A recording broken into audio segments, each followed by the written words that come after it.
Bueno, pues comenzamos con esta segunda parte de la clase. Generales y etapas. Ya hablamos de que el humanismo fue un movimiento intelectual, filosófico, nacido de la literatura, que vendría a impulsar un renacer en las artes, un entendimiento del antropocentrismo, las bases de la ciencia moderna, la ginecolatría, la idea de la antropometría, la importancia y la divinización de la figura de la mujer y del hombre. Y de esta corriente filosófica y literaria surge el Renacimiento. El Renacimiento y el humanismo no son sinónimos. El Renacimiento es una manifestación artística que nació en el norte de Italia, cuya fuente es el humanismo. La ciudad de Florencia se convierte en la cuna del Renacimiento.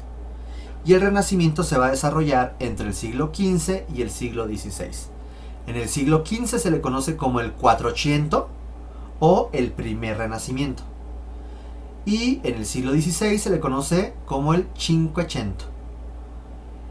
Y es porque se refiere a los años 1500, en el cual vamos a encontrar que el Renacimiento se va a dividir en dos: el Alto Renacimiento y el Manierismo, como una transición a otra tendencia que veremos más adelante. Sería hasta el siglo XVI, finales del siglo XV, que el renacimiento del Quattrocento italiano se va a expandir por Europa. Por lo tanto, mientras que Italia se encontraba en el Renacimiento, el resto de Europa se encontraba en la arquitectura gótica. No hay que perder eso de vista. Las grandes familias adineradas como los Medici van a ser pues de estas personas que de alguna forma difundirán, serán un motor de desarrollo para el mismo Renacimiento y la ciencia. Encontramos ahí a Giovanni, Cosme I y Lorenzo de Medici como grandes mecenas. Uno de los grandes artistas, que eran polímatas, o sea, era escultor, filósofo, arquitecto, pintor, inventor y vendía carnitas, en verdad, los domingos, fue Leonardo da Vinci. Un autor que, se fija, nació en el 52 del 400 y murió a inicios del siglo XVI. Fue muy importante toda su obra. Aquí quiero que vean este línea del tiempo comparativo. Tenemos la Edad Media, en donde encontramos en un inicio el románico, encontramos, pongo la plumita, encontramos el románico, encontramos el gótico con sus diferentes etapas, el Duecento y el Trecento, que son los periodos góticos de Italia, y el Renacimiento con el Quattrocento justamente coincide con el gótico flamígero, la crisis de la Edad Media, el descubrimiento de América, la imprenta, la caída de Constantinopla ante los turcos, y este remanente del gótico se le conoce como lo tardogótico, o sea, el periodo tardío del gótico, y podemos ver que fue más allá de 1500.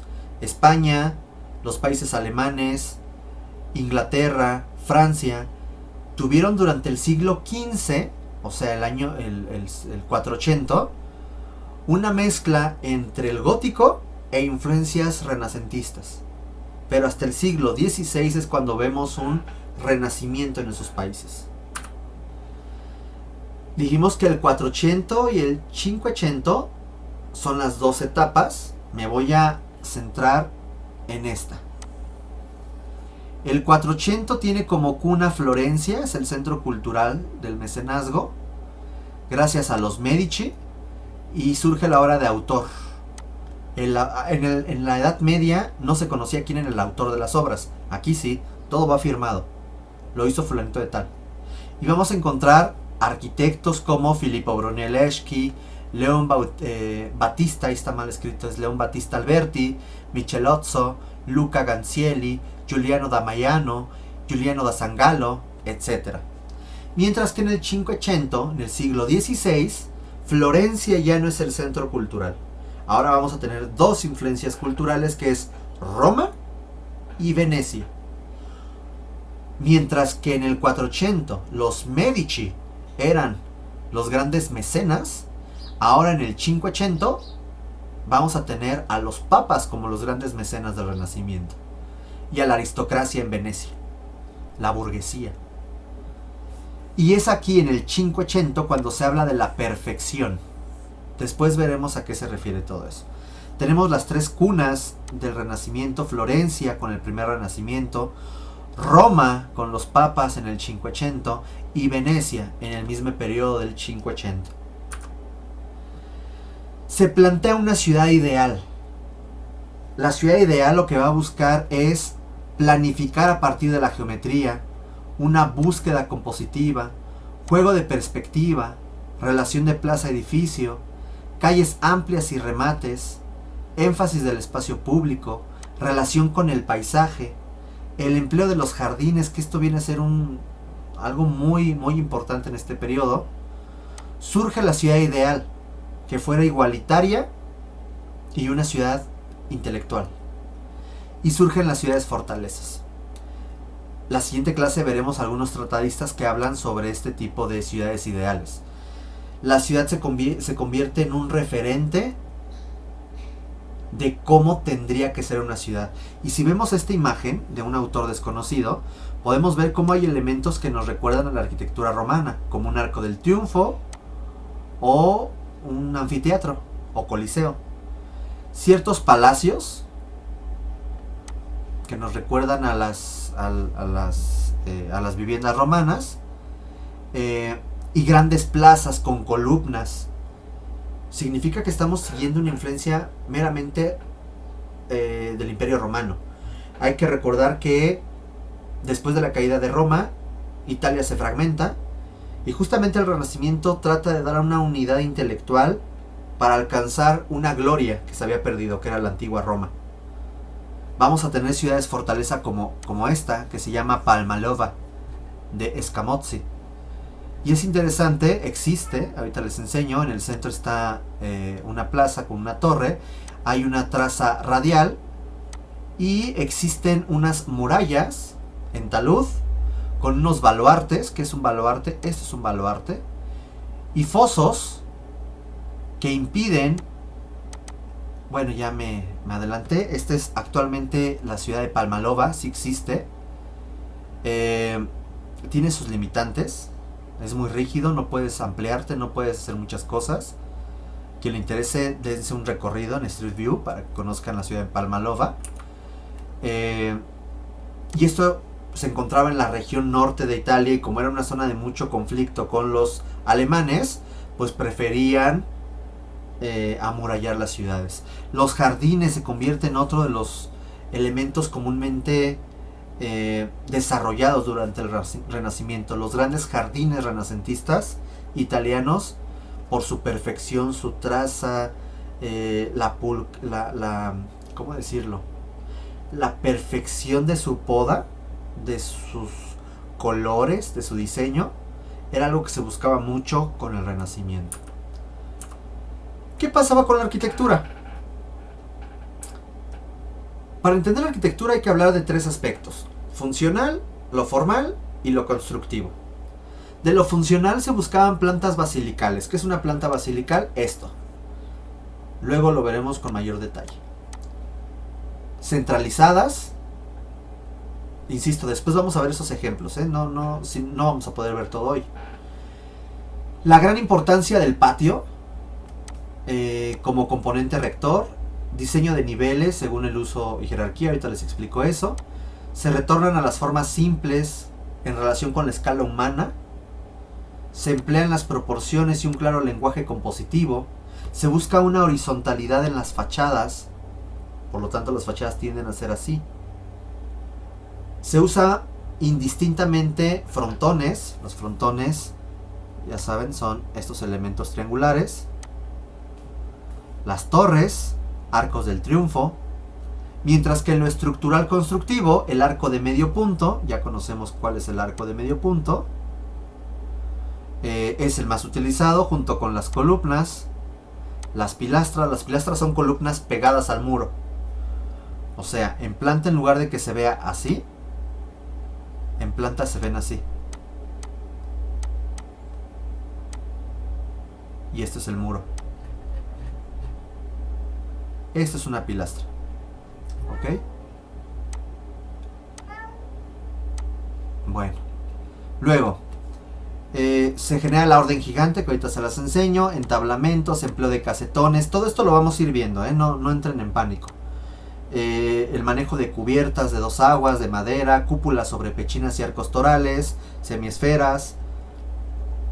Utilizando sillares. Sillares es una piedra tallada en forma de bloque. Aquí puse mal, madrea. Háganme el favor, madrea. Es madera. Tabique, recubrimientos de mármol y estuco, uso de argamasa, uso de bronce y cerámica, etc. Vamos a ver ahorita. Esto lo vamos a ver en los edificios, ¿eh? No se preocupen. Aquí tenemos 2 propuestas. Una de Andrea Palladio, que ya es de la arquitectura del Cinquecento. Y que es la fachada de San Andrés de Mantua, de Alberti. En donde encontramos como estas columnas. Esto es un cuerpo. Evidentemente aquí hay una línea que nos indica que es un cuerpo. Estas columnas rebasan los cuerpos y ahora están ocupando 2 cuerpos del edificio. Y es una columna muy grande, muy monumental. A eso le conoce como la orden gigante. También aquí, pero a manera de pilastra, tenemos una orden. Ambas son corintias, pero esta se encuentra a manera de una pilastra. ¿Ok? Vamos a ver algunas partecitas para llenarnos un poco de bagaje.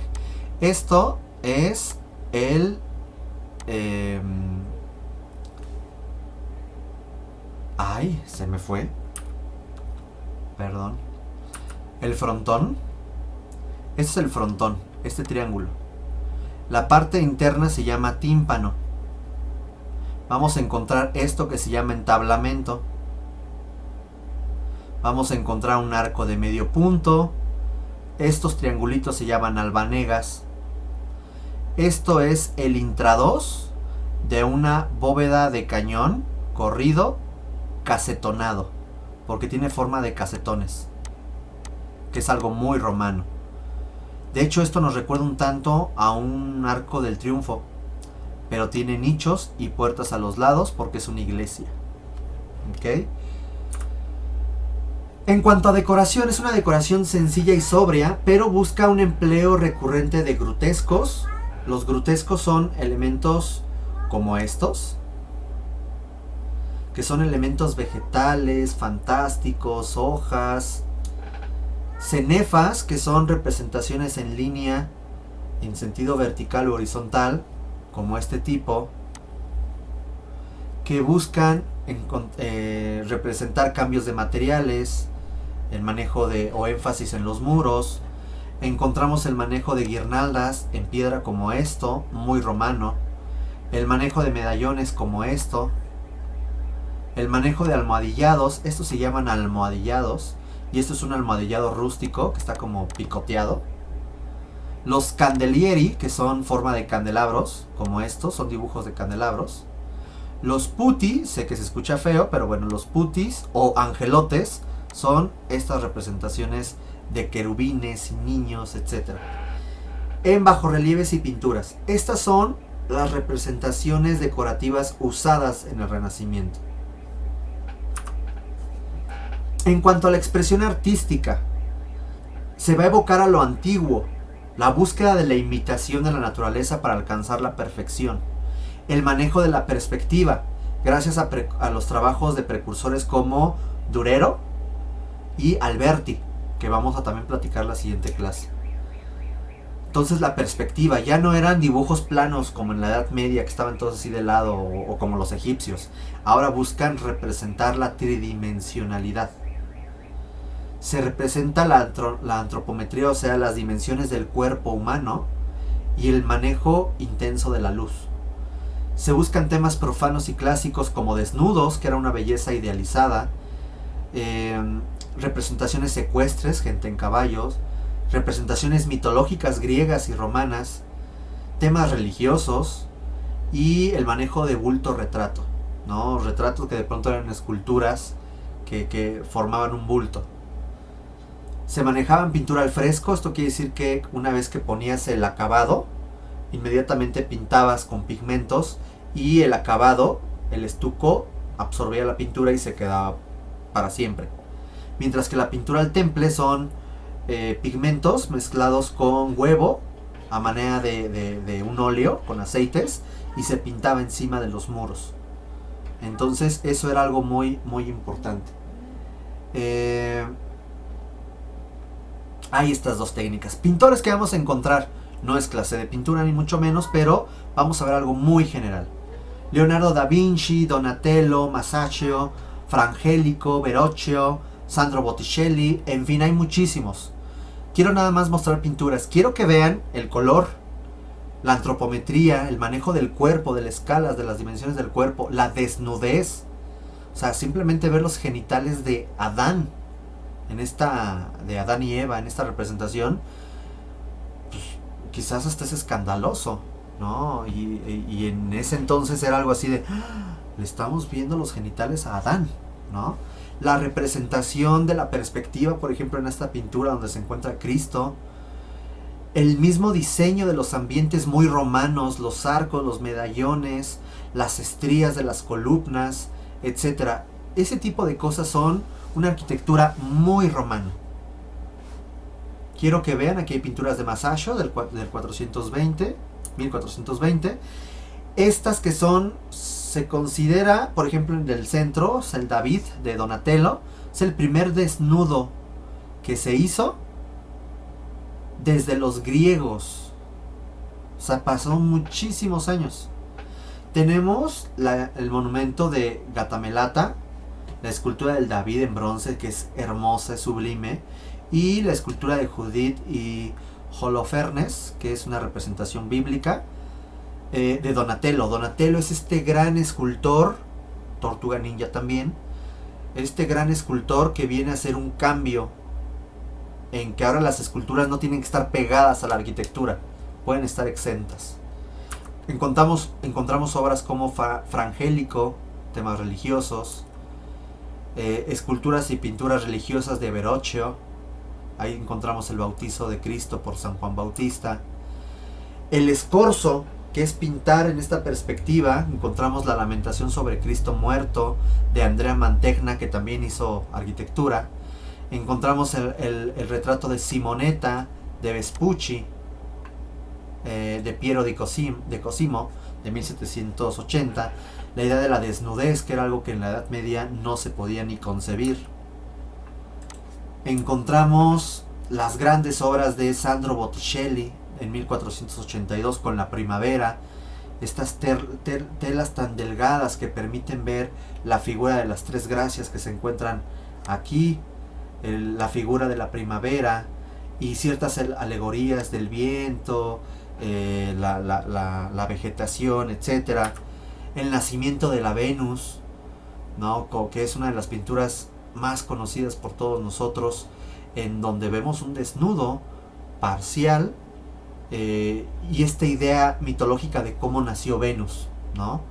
Se supone que Zeus, con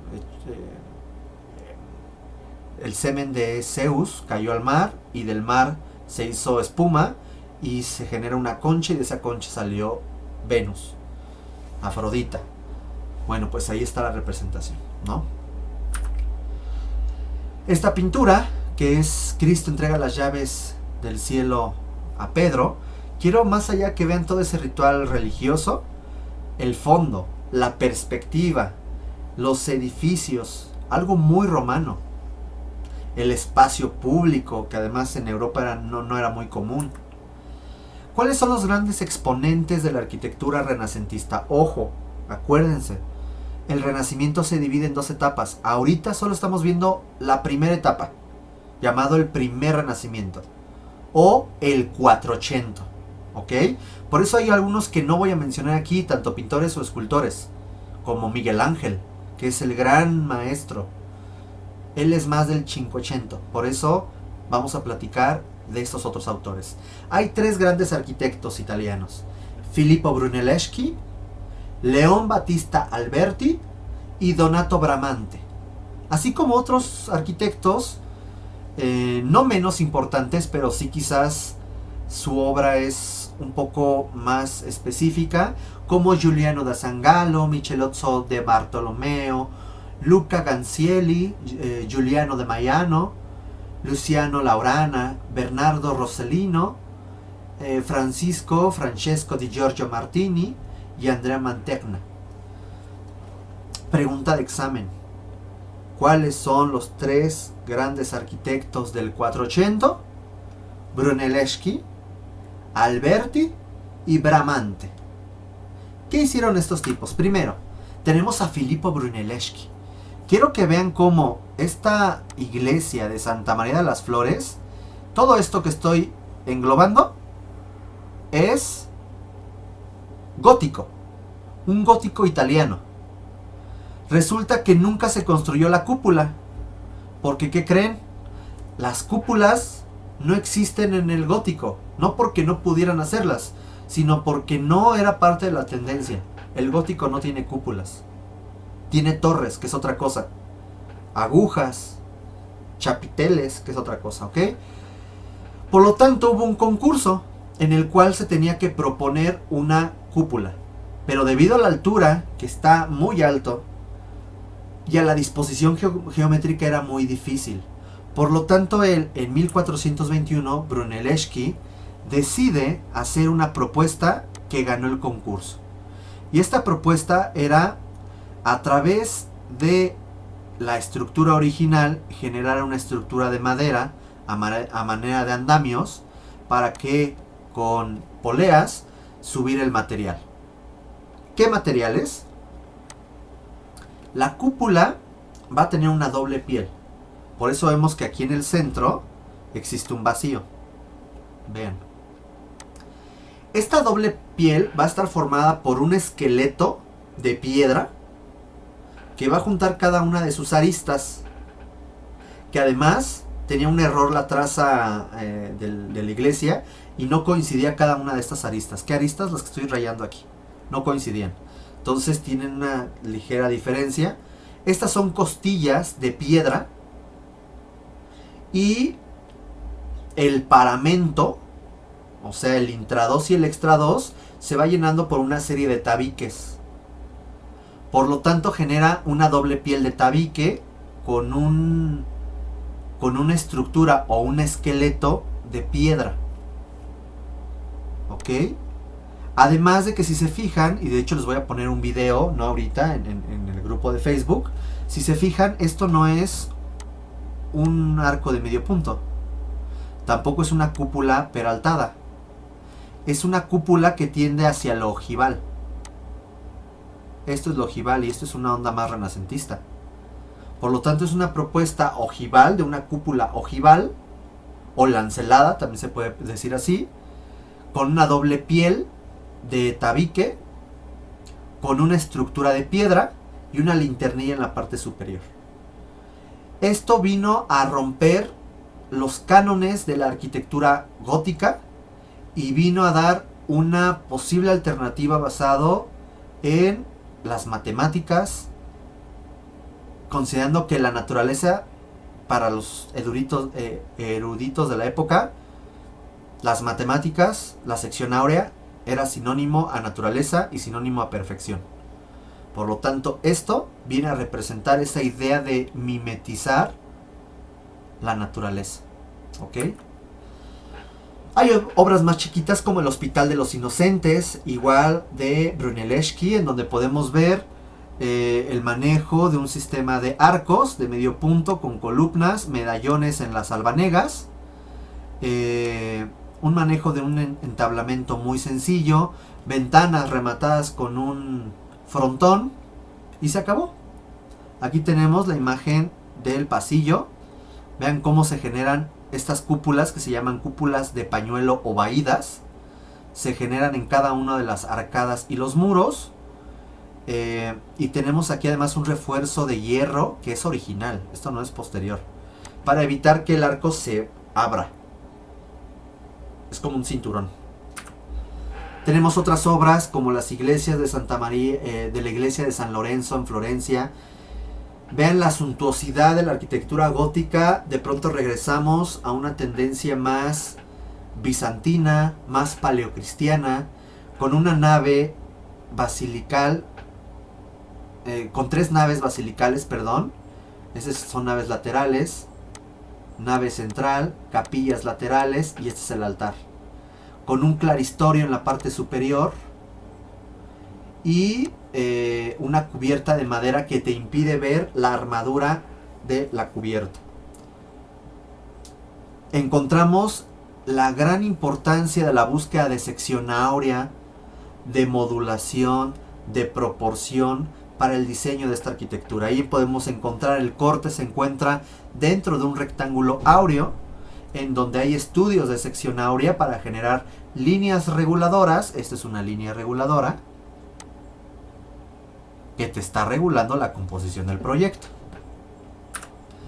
Otras obras como la iglesia del Santo Espíritu, vean cómo no hay tanto adorno, rompe con toda esta tradición gótica.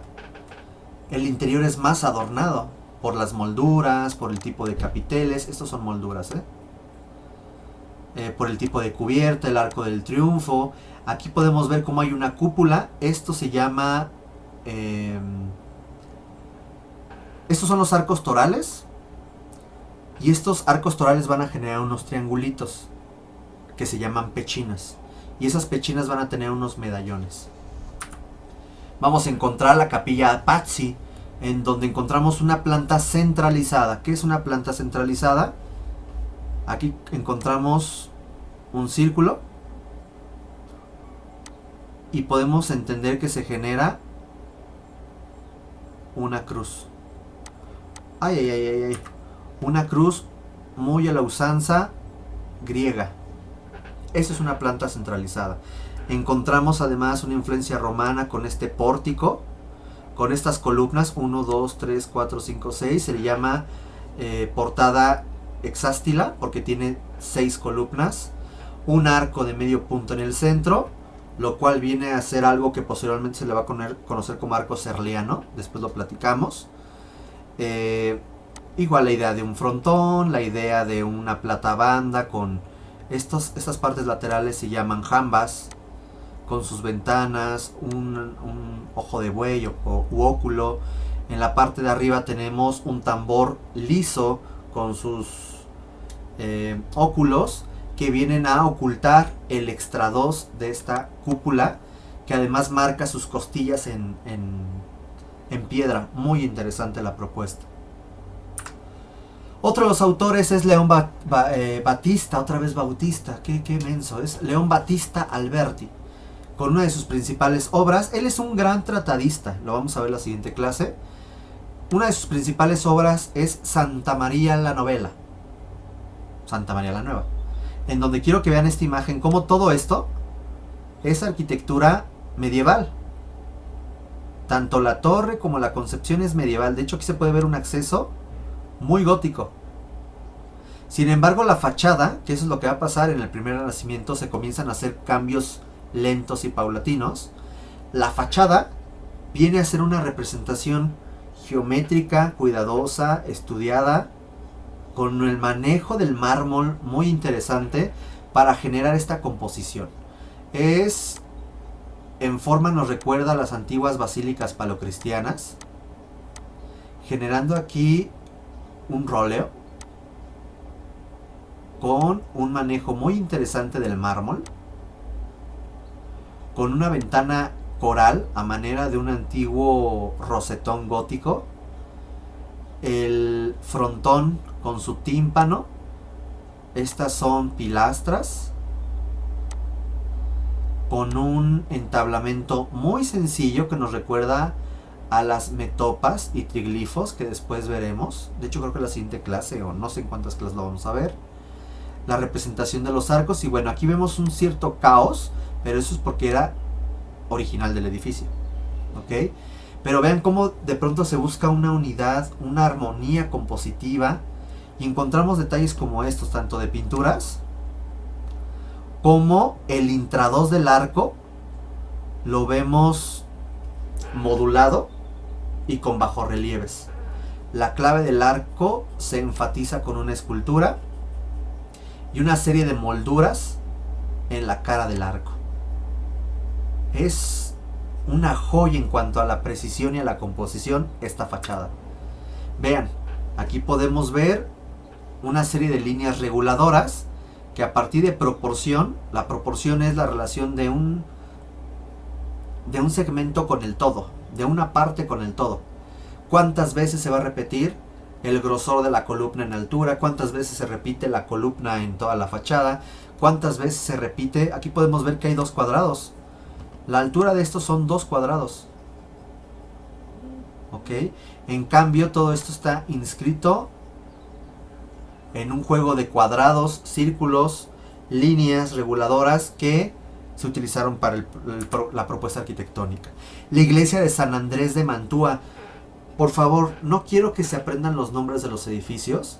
Sí, quizás de algunos, como Santa María de las Flores de Brunelleschi es básico. Anoten. Este caso de Alberti, quiero que vean, parece una antigua terma romana. El manejo de una planta basilical con sus ábsides, esto es un ábside, arcos torales, el intradós de las bóvedas de cañón corrido casetonados, por eso se ve como esa trama, que nos recuerdan al Panteón de Agripa. Daniel, no me acuerdo cuál es el Panteón de Agripa. Búscalo en internet y vas a ver cuál es el Panteón de Agripa. A ese le llama casetones. Lo que hacía era aligerar el peso de la estructura. Entonces vean cómo va a ser algo muy socorrido por, además de la Orden Gigante de Alberti. El Palacio de Roselay, que es uno de los proyectos más icónicos palaciegos de la aristocracia, en donde los palacios por lo general van a ser construcciones en torno a un patio. Y estas fachadas van a tener 3 niveles. Primer nivel, segundo nivel, tercer nivel. Y cada nivel va a tener una variante. Por ejemplo, las pilastras que vamos a encontrar en el primer cuerpo son de orden dórico, porque se consideraba rígido, fuerte, con un carácter masculino. No lo digo yo, lo dicen los renacentistas. Ahí se encontraba la planta de servicios, cocinas, carruajes, y por eso era como más alto el nivel. Encontramos un segundo nivel en donde es el desarrollo con una orden jónica, ya saben, la que tiene como unas volutas a los lados. Después veremos las partes de la columna, donde se encuentra la parte noble. Ahí vivía la gente, la dueña de la casa. Y hasta arriba, con una orden corintia, encontramos la planta servil de los artistas. Muchas de estas familias tenían al artista trabajando arriba. Pues era como su empleado de cabecera, ¿ok? Podemos ver los detalles, todavía algunas influencias que nos recuerdan un poco a lo gótico, como esto, que se llama tracería. El manejo de esculturas, de almohadillados. Aquí están los almohadillados. Vean, todos este tipo de cosas son almohadillados. Vemos un zoclo, las molduras que dividen cada uno de los cuerpos y las molduras de remate. Donato Bramante, la gran obra de Donato de Bramante es San Pietro in Montorio, el cual nos recuerda a un antiguo tolos. ¿Qué es un tolos? Los tolos son edificios religiosos romanos cuya planta era un círculo. Bueno, aquí ya no sale porque se acabó la presentación. Ahí, un círculo rodeado por columnas. ¡Tatán! San Pietro in Montorio nos recuerda a un tolos romano, con una cúpula, unas balaustradas. Estas son balaustradas. Esto es un entablamento en donde encontramos un arquitrabe. Esto que se encuentra aquí, esto que se encuentra aquí es la metopa, y esto que se encuentra como en líneas son los triglifos. Cornisa, el barandal, que son las balaustradas, y bueno, el diferente juego de columnas, de formas. Estas son unas columnas llamadas toscanas. Y bueno, subes las escaleras y además hay un juego de niveles. muy interesante en la propuesta de Bramante. Encontramos el pórtico de la Basílica de San Ambrogio en Milán, muy sencillo. Vean otra vez el manejo del arco, de las arquerías, la simplicidad del diseño. Pero vean esta cosa, esto es una cosa chula, padrísima. Son las escaleras de caracol del Belvedere. Vean esas escaleras, son una serie de columnas que están sosteniendo una rampa helicoidal. Por Dios, 1512. Y hoy en día nos morimos por hacer unas escaleras comunes. Vean esto, pura piedra, no tiene ni cemento, no tiene varilla, pura piedra y mortero de cal arena. Se encuentran en los museos del Vaticano. Y vamos a ver de ejemplos muy generales, además de que les voy a publicar por ahí unos videos en Facebook. Palacios, el Palacio Pitti de Luca Fancielli, donde podemos ver otra vez los 3 niveles, el manejo de la decoración de los arcos, de las ventanas, de las pilastras, los almohadillados, las ménsulas, estas son ménsulas. De Giuliano da Maiano tenemos el Palacio Spanonici, perdón, me sonó muy ruso, Spanonici, en donde encontramos, vean esto. Esto es una moldura de óbolos y dardos, así se le llama. Tenemos unas ménsulas y tenemos unos medallones en donde sale un rostro. Ese es Petrarca. Wow. Y otra vez los 3 cuerpos. Otro que es el Palacio Medici Riccardi de Michelozzo di Bartolomeo, donde encontramos las mismas características, 3 cuerpos, la parte superior con unas ménsulas de las molduras de la cubierta, el manejo de las ventanas, de los arcos y los frontones, el patio, los medallones, las esculturas. Y vamos a terminar. Esta es una casa bien curiosa, la casa Mantegna, que tendría que pronunciarse Mantegna. Es un Andrea Mantegna, que fue un pintor, el que pinta en Scorzo a Cristo. Vean cómo a él le gusta mucho la perspectiva. Aprovecha la altura de estos cuerpos y el patio circular para generar una sensación de una cuadratura del círculo. Y aquí entonces inscribe un cuadrado en un círculo. ¡Wow! ¿No? Y para finalizar, ¿qué onda con las influencias del Renacimiento 480? De Florencia comienza a influenciarse a otras regiones del mundo. Bueno, del mundo europeo. En la parte del Sacro Imperio Romano Germánico se le va a llamar Renacimiento del Weser. Quien le interese busque qué es eso. En Inglaterra se le va a conocer como un estilo Tudor e Isabelino. Hay que recordar, todo esto que le estoy mencionando comenzó prácticamente en el siglo XVI. 100 años después del Renacimiento italiano. ¿Ok? Y era una mezcla entre lo gótico y lo renacentista. En Francia vamos a encontrar cosas como esto. Los palacios. El Fontainebleau, que es el de arriba. Y los Châteaux de Loire, que son una serie de castillos que se encuentran a lo largo del río Loire, en Francia, que son edificios renacentistas. Estilo Luis XII, primer renacimiento, segundo renacimiento, manierismo, todo eso en Francia. Y en España se le conoce como plateresco, purismo, herreriano. Estos dos los vamos a ver más adelante, por las condiciones culturales que nos relacionan más a Francia y a España que a Alemania y a Inglaterra, ¿ok? Pues hasta aquí llegamos. Muchísimas gracias por su atención. Respondan las preguntas que se les va a dar. Recuerden, tienen hasta que se acabe la clase para poder hacer estas preguntas, ¿vale? Pues nada, muchas gracias. Seguimos en contacto y hasta pronto. Nos vemos.